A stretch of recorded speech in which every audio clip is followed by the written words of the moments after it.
Hi everyone, today we have discussed about the history.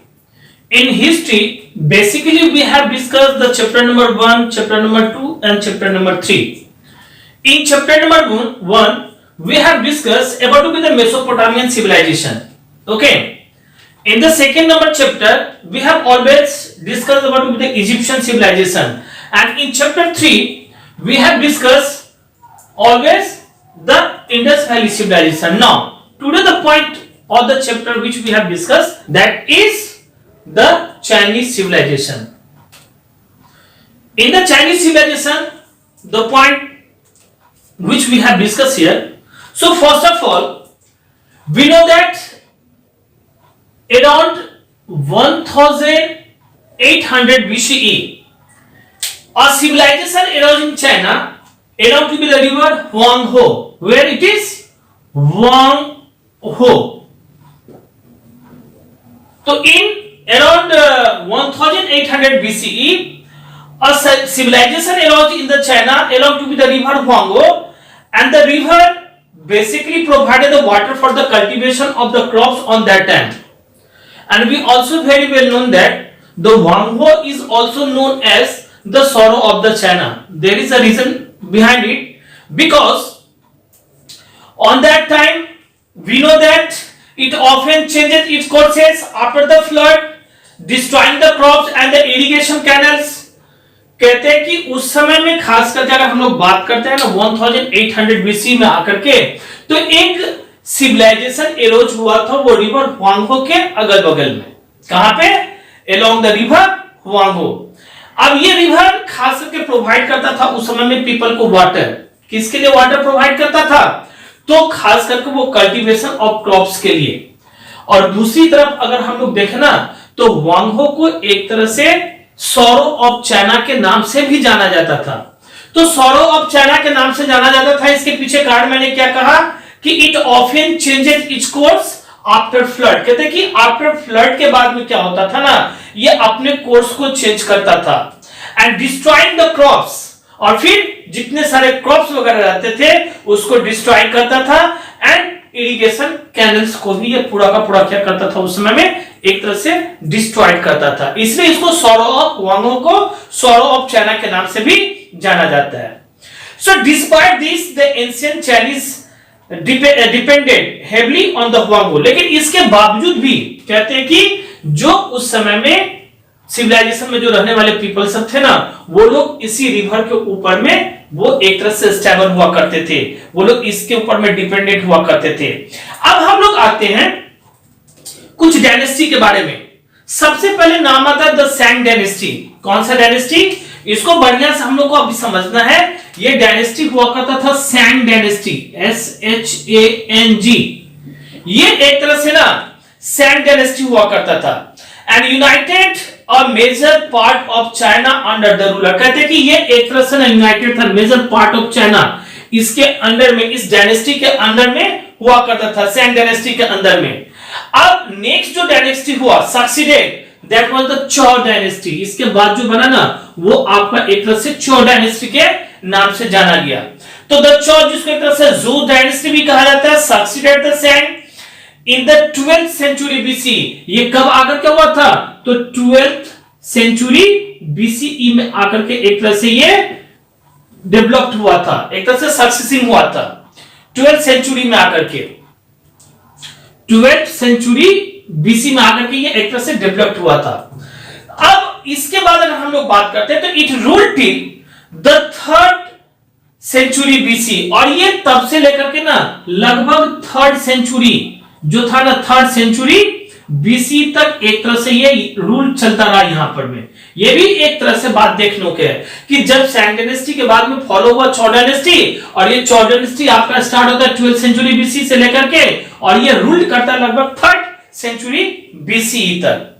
Okay, so many more dynasties followed. इसके बाद में भी बहुत सारे डायनेस्टी वगैरह जो था ना वो फॉलो किया गया था. And each of them contributed to the progress of the civilization. और हर एक डायनेस्टी जो था ना उस समय में एक ही काम था उनका कि इस सिविलाइजेशन के लिए वो लोग कंट्रीब्यूट करता था कि किस तरह से वो सिविलाइजेशन और डे बाय डे जो है ना वो प्रोग्रेस करेगा।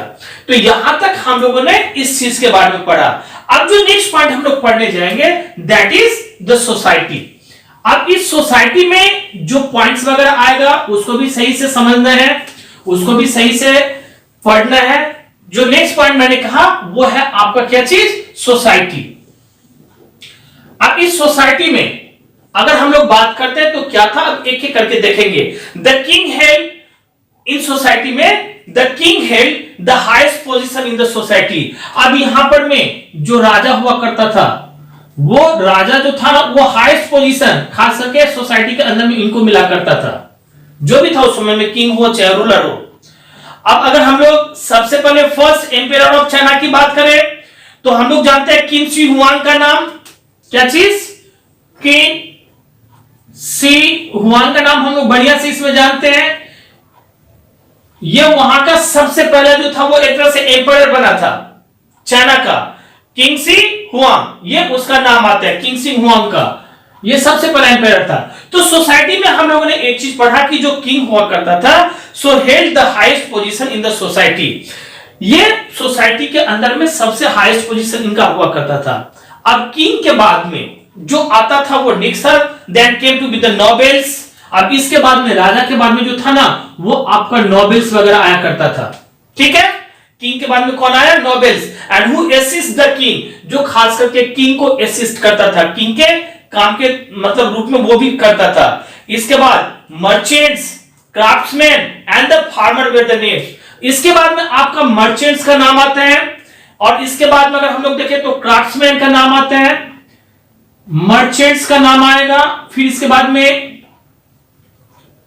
क्राफ्टमैन्स का नाम आता था, ठीक है। तो मर्चेंट्स का नाम आया, क्राफ्ट्समैन का नाम आया, और इसके बाद में सोसाइटी में अगर हम लोग देखें तो वो फार्मर था। कौन था, फार्मर था। इन लोग तक का ये एक तरह से ग्रुप हम लोगों ने देखा। नोबेल सबसे पहले हेड कौन था, किंग, किंग के बाद में कौन हुआ, नोबेल्स, फिर इसके साथ में मर्चेंट्स, क्राफ्टमैन्स और फार्मर। ये सभी के सभी जो थे ना उस समय में वो नेक्स्ट थे। And farmers form the bulk of the population. कहते हैं कि फार्मर जो था ना वो एक तरह से बल्क ऑफ पॉपुलेशन को फॉर्म करता था, बहुत सारे पॉपुलेशन को इकट्ठा करते थे। And at the bottom wear the slabs, और सबसे नीचे अगर हम लोग बात करते हैं ना तो उस समय में स्लैब्स हुआ करता था। ये स्लैब्स कौन होते थे, तो खास करके जिसको नौकर चाकर दास कहते हैं ना, जो दास के रूप में काम करता था, उसके यहाँ सारा जीवन काम करना पड़ता था, वही स्लैब्स कहलाता था।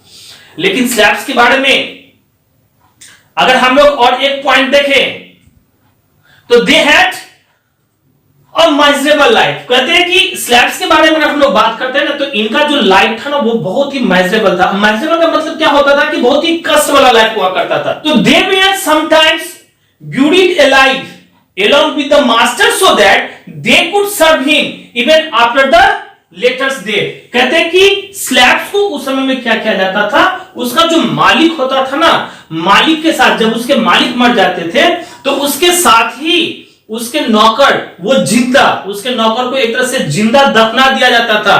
किसके लिए, कि बाद में जो लेटेस्ट लाइफ में जब उसका मालिक जो था ना वो एक तरह से जब जिंदा होगा तो उसको तो नौकर की जरूरत पड़ेगी, उसको तो चाकर की जरूरत पड़ेगी, स्लैब्स का जरूरत पड़ेगा। इसके लिए क्या किया जाता था, स्लैब्स को उस समय में अलाइव जो था, जिंदा जो था, वो उसके मालिक के साथ में ही उसको दफना दिया जाता था।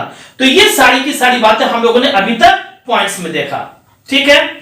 नौ अब पॉइंट्स के अंदर में ही अब हम लोग आते हैं किस चीज में, तो जो एक फैमिली, उसी में पॉइंट्स हम लोग का दिया गया है। इसी पॉइंट्स में सोसाइटी के अंदर में ही हम लोग एक तरह से फैमिली की बात करते हैं।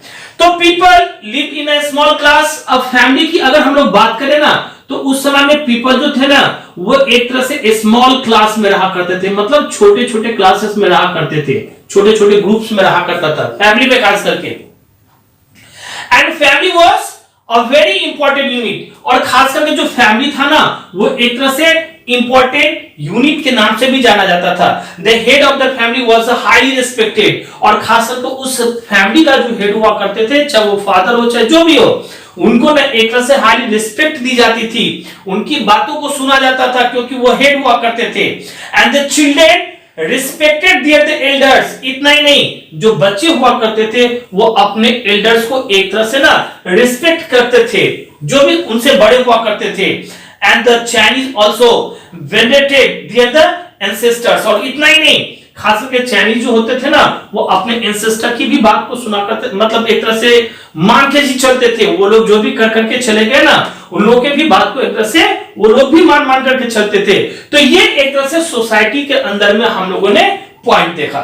अब जो नेक्स्ट पॉइंट है हम लोग का, वो पॉइंट है वो रिलीजन। अब रिलीजन में जो पॉइंट हम लोग पढ़ने जा रहे हैं, सबसे पहले बढ़िया से समझना है आखिर ये रिलीजन में क्या है नहीं है, उसके बाद में फिर हम लोग आगे बढ़ते हैं। तो नेक्स्ट पॉइंट जो अब हम लोग डिस्कस करने जा रहे हैं, वो हम लोग का दिया गया है रिलीजन का। क्या पॉइंट है ये? रिलीजन। अब रिलीजन के बारे में हम लोग समझते हैं कि आखिर चाइनीज पीपल का रिलीजन क्या था नहीं था। No, the people worship the forces of nature. सबसे पहले हम लोग आते हैं, उस समय में जो पीपल थे ना, ये लोग फोर्सेस ऑफ नेचर को ना एक तरह से वर्शिप करते थे। अब फोर्सेस ऑफ नेचर में बहुत तरह का चीज आता था, लाइट वगैरह आते थे, रेन वगैरह आता था, विंड वगैरह आते थे, बहुत कुछ हुआ करता था उस समय में। तो ये लोग फोर्सेस ऑफ नेचर को एक तरह से वर्शिप करते थे। Ancestor worship was a common. और इनके जो एंसेस्टर का मतलब कौन होता है? जिनके दादा परदादा, ये इनका वर्शिपिंग जो था ना, वो एक तरह से इन लोग का कॉमन था। कौन सा? एंसेस्टर्स का वर्शिपिंग ऑफ एंसेस्टर्स, ये एक तरह से इन लोग का कॉमन हुआ करता था, जो वर्शिपिंग थी उस समय में।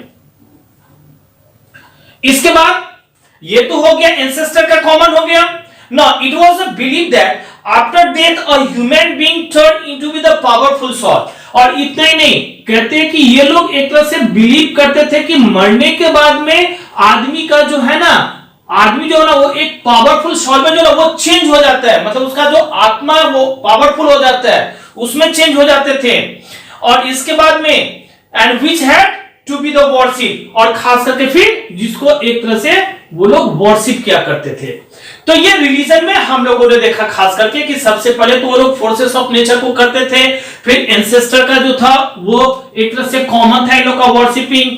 फिर मरने के बाद में जो आदमी जो कोई भी हुआ करता था उस समय में खास करके, वो क्या हो जाता था ना, वो पावरफुल सोल बन जाता था डेथ के बाद में, और वो पूजा जाता था। Now oracles and the priest were the highly respected. उस समय में ऑरेकल्स की हम लोग बात करें या फिर प्रीस्ट की बात करते हैं, तो ये लोग ना हाईली एक तरह से रिस्पेक्टेड हुआ करते थे, highly respected. And the priest were the believe to be in the close touch with the god. और इतना ही नहीं, प्रीस्ट के बारे में कहा जाता था कि इनको बिलीव किया जाता था कि ये गॉड के बहुत ही क्लोज में है, गॉड के बहुत ही क्लोज में है। And people who wanted to know the future consulted them. और कोई भी आदमी अगर वो अपना फ्यूचर जानना चाहता था ना, तो वो जाकर के प्रीस्ट को क्या करता था, एक तरह से कंसल्ट करता था। अपने भविष्य के बारे में जानने के लिए वो अपने प्रीस्ट से क्या करता था, कंसल्ट किया करता था। Now, later many people accepted the Confucianism and the Taoism as their religion। बाद में जाकर के बहुत सारे पीपल जो थे, उन लोगों ने क्या किया, तो वो लोग एक तरह से एक्सेप्ट किए कन्फ्यूशियनिज्म का और ताओइज्म का, जो एक तरह से ये दूसरा रिलीजन वगैरह आता था। तो इन दोनों ही रिलीजन के बारे में अब जो अगला वीडियो हम लोग करेंगे उसमें पढ़ेंगे, और बहुत सारा ऐसा पॉइंट रहेगा जिसको हम लोग अगले वीडियो में डिस्कस करेंगे। फिर इसके बाद में ऑक्यूपेशन वगैरह भी है। That's all.